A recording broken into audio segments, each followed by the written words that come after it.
మనకు తెలుస్తున్నటువంటి పరిస్థితి అయితే కనపడుతుంది. Thank you Ravikrishna, thanks for update.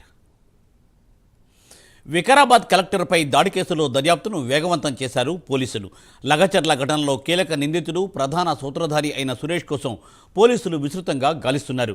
పరారీలో ఉన్న ప్రధాన నిందితుడు సురేష్ జాడ కోసం ప్రత్యేక పోలీసు బృందాలు గాలిస్తున్నాయి. సురేష్ను ఉద్దేశపూర్వకంగానే దాచి ఉంటారని పోలీసులు అనుమానిస్తున్నారు. లగచర్లలో కలెక్టర్పై దాడి ఘటనలో ఇప్పటివరకు 25 మంది నిందితులను పోలీసులు రిమాండ్కి పంపించారు.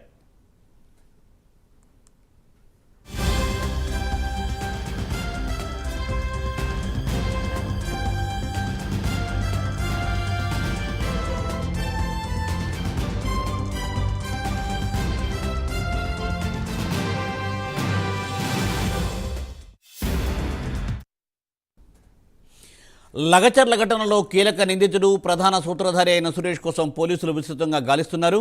పరారీలో ఉన్న ప్రధాన నిందితుడు సురేష్ జాడ కోసం ప్రత్యేక పోలీసు బృందాలు విస్తృతంగా గాలిస్తున్నాయి. సురేష్ను ఉద్దేశపూర్వకంగానే దాచి ఉంటారని పోలీసులు అనుమానిస్తున్నారు. కలెక్టర్పై దాడి ఘటనలో ఇప్పటివరకు 25 మంది నిందితులను పోలీసులు రిమాండ్కి పంపించారు.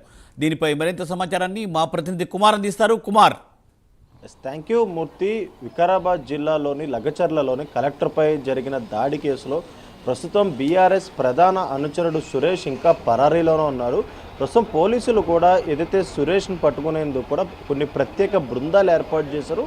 అలాగే మరొక పక్క సురేష్పై ఇప్పటికే లుకౌట్ నోటీసులు కూడా జారీ చేశారు.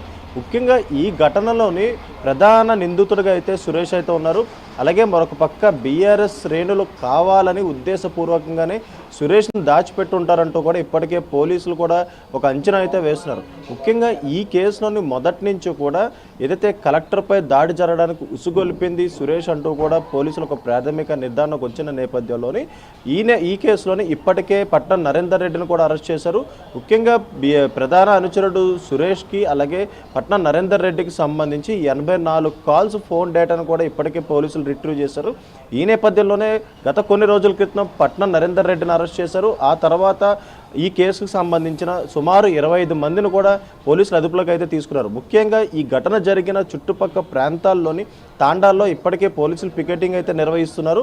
ముఖ్యంగా కొంతమంది రైతులు ఇప్పటికే తాండా విడిచి కూడా వెళ్ళిపోయారు. ఈ కేసుకు సంబంధించి వాళ్ళు భయపడి కూడా ఏదైతే అరెస్టులు చేస్తారంటూ కూడా ప్రస్తుతం తాండాలు విడిచి వెళ్ళిపోవడం కూడా జరిగింది. అలాగే మరొక పక్క ఈ కేసుకు సంబంధించి ముఖ్యమైన నేరస్తుడిగా ఉన్న సురేష్ మాత్రం ఇంకా పరారీలో ఉన్నాడు. అతని ఫోన్ కూడా స్విచ్ ఆఫ్లో ఉంది.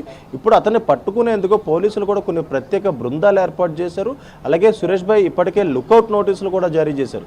ఈ కేసులోని ముఖ్యంగా ప్రధానంగా అయితే పట్నం నరేందర్ రెడ్డి సురేష్ పేర్లు ఎక్కువ వినిపిస్తున్నాయి. ఇప్పటికీ పట్నం నరేందర్ రెడ్డిని అరెస్ట్ చేసి విచారించారు. అలాగే మరొక పక్క పట్నం నరేందర్ రెడ్డిని విచారించేందుకు ఏదైతే కస్టడీ పిటిషన్ కూడా ఇప్పుడు దాఖలు చేయడం జరిగింది. ఈ రోజు ఆ కస్టడీ పిటిషన్ సంబంధించి విచారణ కూడా కొనసాగనుంది. అలాగే మరొక పక్క ఈ కేసును కొట్టేయాలంటూ కూడా పట్నం నరేందర్ రెడ్డి హైకోర్టును కూడా ఆశ్రయించారు. ప్రస్తుతం ఆ క్యాష్ పిటిషన్ కూడా ఇంకా పెండింగ్లోనే ఉంది. అలాగే మరొక పక్క ఒక బెయిల్ పిటిషన్ కూడా దాఖలు చేశారు. ఆ బెయిల్ పిటిషన్కి సంబంధించి ఈ రోజు హైకోర్టు విచారణ జరిగింది. ప్రస్తుతం ఈ బెయిల్ పిటిషన్కి సంబంధించి కూడా సోమవారానికి అయితే హైకోర్టు అయితే వాయిదా వేయడం జరిగింది. ముఖ్యంగా ఏదైతే కలెక్టర్పై జరిగిన దాడి కేసులోని ముఖ్యంగా కాంగ్రెస్ ప్రభుత్వం చాలా సీరియస్గా తీసుకుంది. ఐఏఎస్ స్థాయి అధికారిపై దాడి జరగడం చాలా దారుణం అంటూ కూడా ఈ కేసుని పోలీసులు కూడా స్పెషల్గా తీసుకొని కూడా దీనిపై విచారణ కూడా చాలా వేగవంతం చేశారు. అలాగే మరొక పక్క ఈ కేసులోని ఇప్పటికే హైదరాబాద్ రేంజ్ ఐజీ సత్యనారాయణతో పాటు అడిషనల్ డీజీ మహేష్ భగవత్ కూడా కొన్ని రోజుల క్రితం పరిగి పిఎస్లో సుమారు 6 గంటల పాటు కూడా ఈ కేసుపై పూర్తి విచారణ చేపట్టారు. ముఖ్యంగా చూసుకున్నట్టయితే ఈ కేసులోని ఇప్పటికే బీఆర్ఎస్ ప్రధాన శ్రేణుల పేర్లు బయటకు వస్తున్నాయి. ఇప్పటికే ఏదైతే పట్నం నరేందర్ రెడ్డి ఇచ్చిన వాంగ్మూలంలోని కేటీఆర్ పేరు ప్రస్తావించినట్లు కూడా పోలీసులు అయితే చెప్తున్నారు. కానీ ఆ పేరు తను ప్రస్తావించలేదంటూ కూడా జైలు నుంచి ఏదైతే లాయర్ ద్వారా ఒక అఫిడవిట్ కూడా పట్నం నరేందర్ రెడ్డి రైట్ ఇప్పుడు ఏదైతే బీఆర్ఎస్ ప్రధాన అనుచరుడు సురేష్ దొరికితే గనక ఈ కేసులోని బీఆర్ఎస్ సంబంధించిన అగ్రనేతల పేర్లు బయటకు వచ్చే అవకాశం ఉంది. వాళ్ళని అరెస్ట్ చేసే అవకాశం కూడా ఉంది. Thank you Kumar, thanks for update. ఢిల్లీలో జాతీయ మానవ హక్కుల కమిషన్ను